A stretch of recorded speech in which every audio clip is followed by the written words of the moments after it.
Olá, está no ar o Jornal Panorama, que traz para você as notícias do Parlamento Capixaba. Nesta edição você vai ver em destaque: sobra boleto e falta dinheiro. Plenário do Povo discute o endividamento do Capixaba. A Marcha das Margaridas vai além das flores. Comissão de Cidadania presta homenagem à líder sindical assassinada em 1983. Você tem dívidas que não consegue pagar? Esse é o assunto do Plenário do Povo de hoje, o endividamento. Veja a opinião do Capixaba sobre o assunto.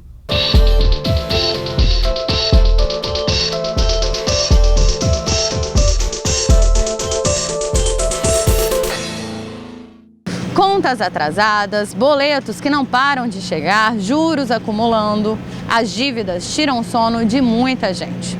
Em 2021, o Brasil atingiu o maior patamar de endividamento dos últimos 11 anos. Mais de 70% das famílias brasileiras relataram ter dívidas, segundo o levantamento da Confederação Nacional do Comércio.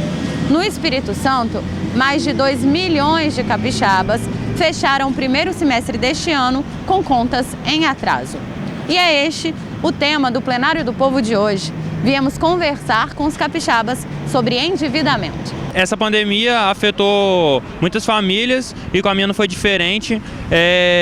Minha mãe, que trabalha carteira assinada, teve que ser cortada da empresa e teve que abrir muitos empréstimos e ficou muito endividada. E agora que a pandemia acalmou um pouco por causa do avanço da vacinação, ela tem trabalhado não só para ter as contas em dia, mas também pagar as que estavam atrasadas. Os salários estão congelados há muito tempo, tudo está subindo muito e a gente não consegue acompanhar o aumento de tudo com o salário que a gente ganha hoje. E aí a senhora teve que fazer o quê? Empréstimo, cartão de crédito? Empréstimo, usar cartão de crédito, que não é uma boa opção, mas a gente acaba usando. E aí, se não tomar cuidado, vira uma bola de neve. Eu tenho dívida do cartão de crédito, tô tentando sair dessa dívida, tô tentando me organizar financeiramente também. Hoje em dia eu tenho planilhas e principalmente por conta da pandemia, eu tenho me organizado um pouco mais e tentado me organizar um pouco mais para não me afundar mais. Estou desempregado, né? E as dívidas vão chegando, as taxas caras, né, do governo aí, esse governo que está subindo as taxas, então a gente fica endividado, entendeu? Estou consciente da minha dívida e vou acertando, né, com o tempo, né, as pessoas conscientizando que a situação está difícil e vou ressarcir devagarzinho, né? A dívida gerou depois da pandemia, que aí as lojas fecharam e como eu trabalho como vendedora, então o encerramento, as lojas fecharam, a gente não tinha como vender, venda home office não é a mesma coisa que venda em loja física e aí houve a queda de salário. Com a queda de salário eu fui obrigada a usar o limite do meu cartão de crédito para manter a minha casa, as contas. E aí, quando o cartão de crédito já não tinha mais limite, eu fui obrigada a me ver a fazer empréstimos. Essas restrições, tanto do comércio como de circulação de pessoas e de rendas, afeta o comércio e afeta a renda de todo mundo. Acho que não só quem é profissional liberal, como também é servidor público.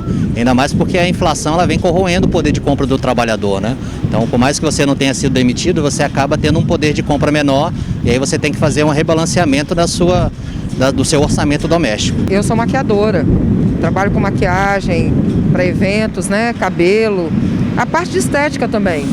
E ela foi atingida em cheio. Mas o que acontece? É exatamente a gente ter sempre o quê? Pelo menos uma reserva. Fui para uma outra área, que foi a culinária fit, certo? Para eu poder driblar essa crise. E eu tento fazer o orçamento doméstico, né? A gente está sempre sabendo quanto de gasto, quanto de ganho. E, infelizmente, a gente teve que diminuir, né? Bastante os gastos mensais para poder caber dentro do novo orçamento que a gente está tendo. Eu sou uma pessoa muito controlada com os meus gastos. Eu trabalho no meu setor financeiro eu trabalho muito com planilhas, sou muito controlada. Conheço pessoas que não conseguiram controlar. Passei alguns perrengues, mesmo controlando, mas eu ainda consigo me controlar muito bem. Então eu já separo o meu valor, que são meus valores fixos por mês, que eu tenho tabela, que eu falo que é mensalidades fixas, sabe? Prestação de apartamento, carro, condomínio, alimentação e demais. e vejo que sobra para diversão, para um lazer, alguma coisa assim. Então eu acho que a gente tem que ter esse controle, sabe? A gente tem que saber controlar exatamente. Claro que não todo mês sai perfeito, a gente se perde, né? Mas a gente tem que tentar se controlar de uma forma boa. Organização é a base de tudo na vida, não só no financeiro, né?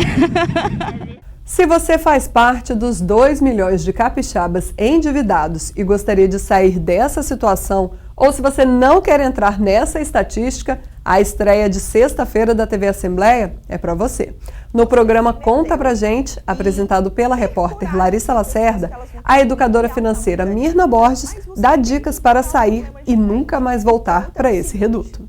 Não adianta você sair para renegociar a dívida se você não organizou a sua casa, se você não organizou a sua vida financeira, que eu vejo muitas pessoas renegociando dívidas, mas elas não mudaram comportamentos, não mudaram hábitos e elas vão parar no mesmo lugar, elas vão voltar a se endividar, elas vão acabar não honrando com essa renegociação que elas fizeram. A Comissão de Cidadania e Direitos Humanos lembrou a luta de Margarida Maria Alves em prol dos trabalhadores das usinas da Paraíba. As denúncias de fraude aos direitos trabalhistas e o incentivo à organização das mulheres resultaram em seu assassinato há 38 anos. O legado da líder camponesa Margarida Maria Alves foi lembrado durante a reunião da Comissão de Cidadania da Assembleia Legislativa. Nascida na Paraíba, ela foi agricultora, sindicalista e defensora dos trabalhadores do campo. Assassinada a mando de latifundiários em agosto de 1983, aos 50 anos de idade, a camponesa inspirou a Marcha das Margaridas, realizada em Brasília, sempre no dia 12 de agosto. Margarida foi morta em sua casa, na frente do marido e filhos, por defender os direitos das mulheres, incentivar a educação e cultura em sua cidade, a Lagoa Grande. A deputada Irine Lopes exaltou a coragem e o legado da sindicalista. Margarida era uma mulher do povo, uma mulher simples, mas de uma coragem e de uma garra imensa. Ela nunca construiu nada para ela. Tudo que Margarida fez foi em prol daqueles pequenos produtores, daqueles trabalhadores rurais que eram ali filiados ao sindicato na Paraíba. Eu conheci Margarida, convivo com várias pessoas que eram do sindicato naquele período, e a Margarida será inesquecível por causa da marcha. Um manifesto em homenagem a Margarida Alves foi lido durante a reunião. Nascida em 1933 no município de Alagoa Grande, da Paraíba, Margarida foi a primeira mulher a assumir a presidência do Sindicato dos Trabalhadores Rurais em 1972, em plena ditadura militar. Enfrentou os usineiros que dominavam a região na luta por direitos para camponeses e camponeses, como carteira assinada, 13º e terço de férias, pelo fim do trabalho infantil, além de grande incentivadora da educação e dos direitos das mulheres.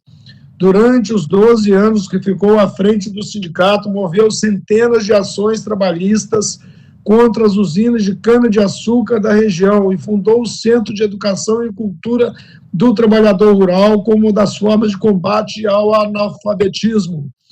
Por sua luta, recebeu diversas ameaças de morte, diante das quais disse sua famosa frase: é melhor morrer na luta do que morrer de fome. O Colegiado de Ciência e Tecnologia agendou para o próximo encontro uma discussão sobre cidades e lideranças inteligentes. Segundo o Sebrae, cidades inteligentes servem melhor o cidadão, pois utilizam os recursos tecnológicos de maneira mais integrada. Isso vale para a mobilidade urbana, a energia ou para qualquer serviço necessário à vida das pessoas. O Colegiado de Ciência e Tecnologia aprovou a realização de audiência pública para debater o tema Líderes Inteligentes lideram cidades inteligentes. O palestrante é o professor Roberto da Silva, do Rio de Janeiro. A reunião está marcada para o dia 26 de agosto, às 15h, no plenário Dirceu Cardoso. O autor do requerimento, deputado Alexandre Chambinho, falou sobre a iniciativa. Esse é um tema muito atual e a Comissão de Ciência e Tecnologia tem trabalhado nesse sentido, principalmente devido à pandemia do Covid-19, que mostrou para a humanidade a necessidade do uso de tecnologias. Ainda na reunião, os parlamentares aprovaram 2 projetos de lei. Um deles, do deputado Carlos Von, exige que operadoras de telefonia disponibilizem contato telefônico gratuito pelo número 0800.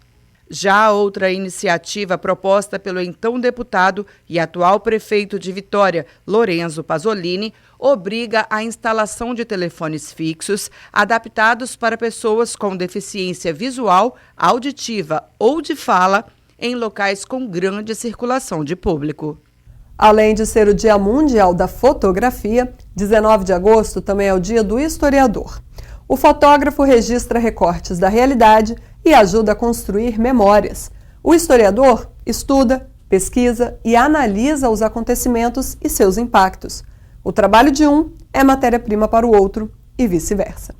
E por isso o Jornal Panorama de hoje termina com imagens do arquivo do Centro de Memória da Assembleia Legislativa, feitas pelo fotógrafo Antônio Carlos Cessa, o Tonico. Fotos que são um registro social e político do Estado. As origens do bairro São Pedro, as visitas ilustres ao Estado, como o Papa João Paulo II e Nelson Mandela, o crescimento da cidade. Nós ficamos por aqui. Muito obrigada pela sua companhia. TV Assembleia, mais perto de você.